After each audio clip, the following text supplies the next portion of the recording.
Students, आज मैं फिर आपका वेलकम कर रहा हूँ हमारी बायो की क्लास में।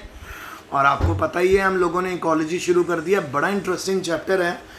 सो आज पहला क्वेश्चन है, इंडियन इकोलॉजी के फादर का नाम बताइए। सो बेटा, इंडियन इकोलॉजी के जो फादर हैं उनका नाम है प्रोफेसर रामदेव मिश्रा। सो ये इंडियन इकोलॉजी के फादर हैं। और अगर आप पीछे चले जाओ तो आपको मैंने बताया था कि किसने इकोलॉजी टर्म कॉइन की थी। सो वो मैंने आपको बताया था अर्नेस्ट हैकल ने। ठीक है, अगला क्वेश्चन, लॉ ऑफ मिनिमम क्या है? तो लॉ ऑफ मिनिमम क्या स्टेट करता है? It states that growth of plants was determined by nutrient material which were abundant. ठीक है, तो किसी भी प्लांट की ग्रोथ को कौन डिटरमाइन करता है कि सॉइल में कितने न्यूट्रिएंट हैं। अगर न्यूट्रिएंट ज़्यादा है प्लांट की ग्रोथ ज़्यादा होगी, अगर न्यूट्रिएंट कम है तो प्लांट की ग्रोथ कम होगी। नेक्स्ट है, व्हाट आर पॉलीगैमस एनिमल?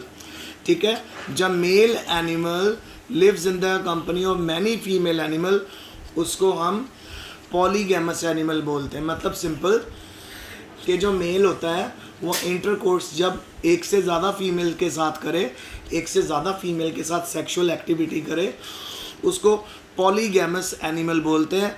तो पॉलीगैमस एनिमल का एग्जांपल रैबिट में है बेटा। जो मेल रैबिट होता है वो ढेर सारी फीमेल रैबिट्स के साथ सेक्सुअल इंटरकोर्स कर सकता है, तो उसको पॉलीगैमस एनिमल बोलते हैं।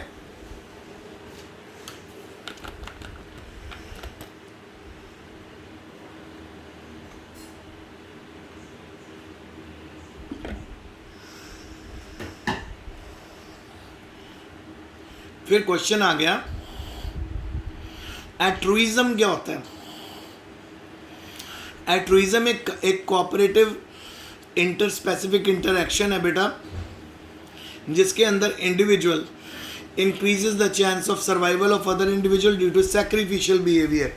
यानी एक इंडिविजुअल अपना सेक्रीफाइस कर देता है दूसरे इंडिविजुअल को सर्वाइव करवाने में। सिंपल आप कह सकते हो, अगर हम इसको केमिस्ट्री में समझें, आपको याद है मैंने आपको गैल्वेनाइजेशन करवाया था और सैक्रिफिशियल प्रोटेक्शन करवाया था। सैक्रिफिशियल प्रोटेक्शन होता है जिसमें एक मेटल मोर रिएक्टिव मेटल की हम कोटिंग कर देते हैं, less reactive metal more reactive metal के ऊपर लेस रिएक्टिव मेटल की कोटिंग कर देते हैं।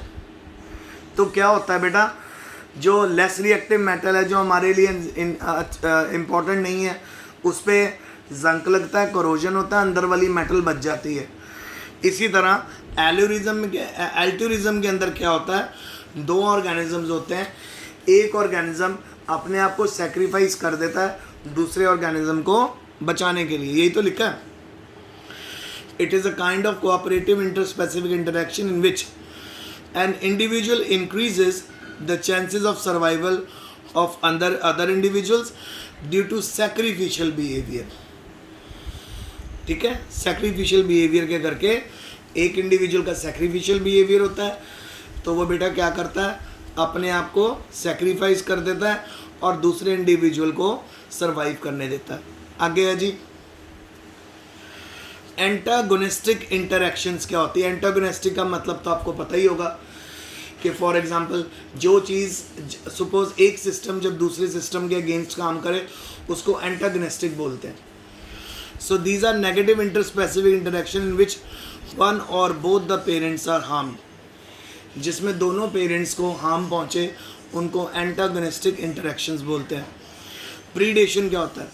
प्रीडेशन में बेटा दो चीज़ें होती हैं, एक होता है होस्ट और एक होता है गेस्ट।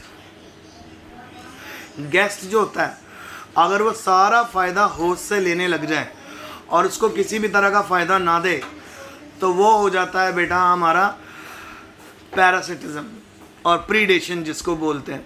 ठीक है, सो जैसे फॉर एग्जांपल दो स्पीशीज़ के बीच में इंटरेक्शन जिसमें एक स्पीशीज़ जो मेंबर की होती है उसको कैप्चर किया जाता है, किल किया करता है और वो दूसरी सर्वाइव करती है। फॉर एग्जांपल जंगल में चलते हैं, जंगल में जो लायन है वो प्रीडेटर का काम करता है। प्रीडेटर का काम मतलब वो बाकी स्पीशीज़ को खाता है। तो यही तो लिखा है It is the interaction between members of two species in which member of one species capture, kill and eat up member of other species. So suppose अगर हम लायन को रैबिट्स के साथ छोड़ दें तो क्या होगा, लायन रैबिट को पकड़ेगा, रैबिट को किल करेगा और रैबिट्स को खाएगा भी. सो ये कौन सी इंटरेक्शन हुई, प्रीडेशन, जिसमें एक स्पीशीज खत्म हो रही है और दूसरी स्पीशीज का नंबर बढ़ रहा है. समझ आ गया. अब हम आगे चलते हैं. आगे है जी, what is biotic succession. Biotic succession क्या चीज होती है. बायोटिक सक्सेशन जो है ये सीरीज ऑफ चेंजेस हैं जो होते रहते हैं ऑर्गेनिज्म में until group of organism is establish which can live and reproduce most successfully. देखो बेटा, सपोज एक स्पीशीज जो जीरोफिटिक एरिया में थी वो टेरेस्ट्रियल एरिया में आ जाए. फॉर एग्जाम्पल कैक्टस के सीड्स हम जीरोफिटिक एरिया से टेरेस्ट्रियल एरिया में ले आए. अब नोटिस करोगे जब कैक्टस का प्लांट सीड में से निकलेगा और जब कैक्टस का प्लांट ग्रो करेगा, सो बेटा उस कैक्टस के प्लांट में आपको कांटे मिलेंगे ही नहीं, आपको थॉर्न्स नहीं मिलने वाले. उसकी जगह आपको क्या मिलेंगे, फ्लावर्स मिलने लग जाएंगे, लीव्स मिलने लग जाएंगे. तो यानी कैक्टस ने एनवायरनमेंट के साथ अपने आप को चेंज कर लिया. इसी तरह बेटा जब लिविंग ऑर्गेनिज्म, एनिमल्स भी अपने आप को एस्टैब्लिश कर लेते हैं नई एनवायरनमेंट में और आसानी से रिप्रोड्यूस करना शुरू कर देते हैं, उसको हम बायोटिक सक्सेशन बोलते हैं. यानी ढेर सारे चेंजेस होते रहते हैं ऑर्गेनिज्म में, एक ग्रुप ऑफ ऑर्गेनिज्म में ढेर सारे चेंजेस होते रहते हैं जब तक वो अच्छे से वहाँ पे रहना ना शुरू कर दें और आसानी से रिप्रोड्यूस ना करना शुरू कर दें. जब वो अच्छे से रिप्रोड्यूस करने लग जाते हैं और वहाँ पे एस्टैब्लिश हो जाते हैं, इसको बायोटिक सक्सेशन बोलते हैं. यानी चेंजिंग एनवायरनमेंट में धीरे धीरे ऐसे चेंजेस आते हैं कि वो ऑर्गेनिज्म उस चेंज एनवायरनमेंट में बहुत ही अच्छे से सर्वाइव करने लग जाता है. फिर आगे जी बेटा, what is primary succession.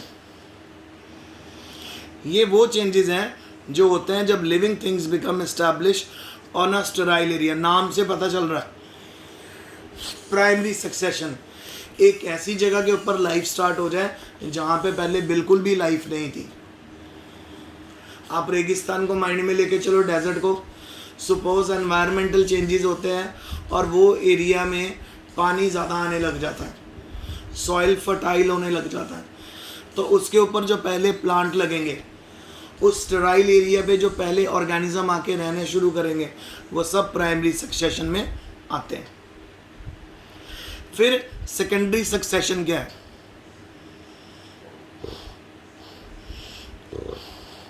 Secondary succession होता है कि अगर एक पीस ऑफ लैंड, एक पर्टिकुलर एरिया बिल्कुल बंजर हो जाए या वहाँ पे सूखा पड़ जाए और यहाँ पे या वहाँ पे आप कह सकते हो अर्थक्वेक आ जाए और वहाँ पे जो लाइफ बिल्कुल ख़त्म हो जाए, उसको सेकेंडरी सक्सेशन बोलते हैं. देखिए, if a piece of land inhabited by plants become barren, barren मतलब बंजर, due to some external forces, कुछ एक्सटर्नल फोर्सेस के करके वो बिल्कुल बैरन हो जाए, उसको हम क्या बोलते हैं, सेकेंडरी सक्सेशन.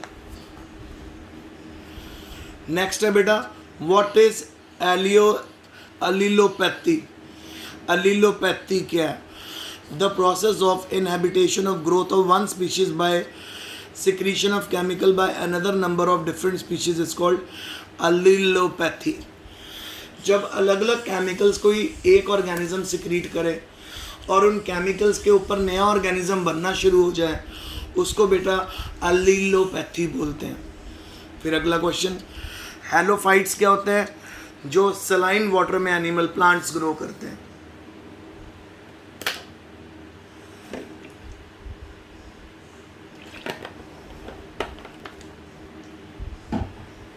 तो हेलोफाइट्स क्या हुए, वो प्लांट्स जो सलाइन वाटर में ग्रो करते हैं, नमक वाले पानी में ग्रो करते हैं, ठीक है। सॉल्ट वाटर में यानी समुद्र में जितने प्लांट आपको मिलते हैं वो सभी हेलोफाइट्स हैं। उसके बाद आ गया जी माइक्रोबियल कम्युनिटी क्या होती है। इसमें बेटा सारे माइक्रोबियल पॉपुलेशन होती है, बैक्टीरिया की, वायरसेस की। माइक्रोबियल यानी जिनको हम सिर्फ माइक्रोस्कोप से देख सकते हैं, ठीक है, वो सब इसमें आती है। Microbial population living at places. फिर व्हाट आर साइक्रोफाइट्स, ये प्लांट्स होते हैं जो कोल्ड सॉइल में ग्रो करते हैं। प्लांट्स जो कोल्ड सॉइल में ग्रो करते हैं उनको हम क्या बोलते हैं? साइक्रोफाइट्स। फिर ऑक्सिलोफाइट्स, वो प्लांट जो एसिडिक सॉइल में ग्रो करते हैं। फिर एंटीबायोसिस क्या होता है? ये जी दो ऑर्गेनिजम्स के बीच में एसोसिएशन होती है जिसमें एक को हार्म पहुंचता है और एक को फ़ायदा। तो ये पैरासिटिज्म की तरह ही होगी। जैसे हमारी बॉडी के ऊपर लीच लग जाए तो लीच ब्लड सक कर रही है, उसको फ़ायदा हो रहा है, हमें तो नुकसान ही हो रहा है, तो वो आपकी एंटीबायोसिस में आती हैं।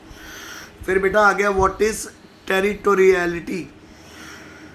It is involve marking of certain geographical area temporary और permanently to ensure food supply and meet during the breeding season.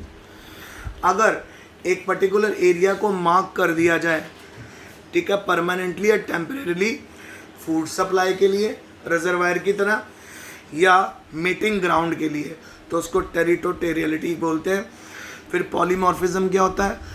बेटा जब ढेर सारी फॉर्म्स आपको कॉलोनी में इंडिविजुअल की मिले, एक ही तरह स्पीशीज़ में अलग अलग इंडिविजुअल मिले, उसको पॉलीमॉर्फिज्म बोलते हैं। एग्जांपल हनी बी और टर्माइट में, तो हनी बी में बेटा आपको क्वीन भी मिलती है, ड्रोन्स भी मिलते हैं, वर्कर भी मिलते हैं, और ये तीनों एक दूसरे से डिफरेंट होते हैं। सो बेटा आज का लेक्चर यहीं तक था। आई होप आपको समझ आया होगा। कल फिर मिलते हैं। सो इस काम को उतार लो और अच्छे से पढ़ लो। Stay home, stay safe and best of luck.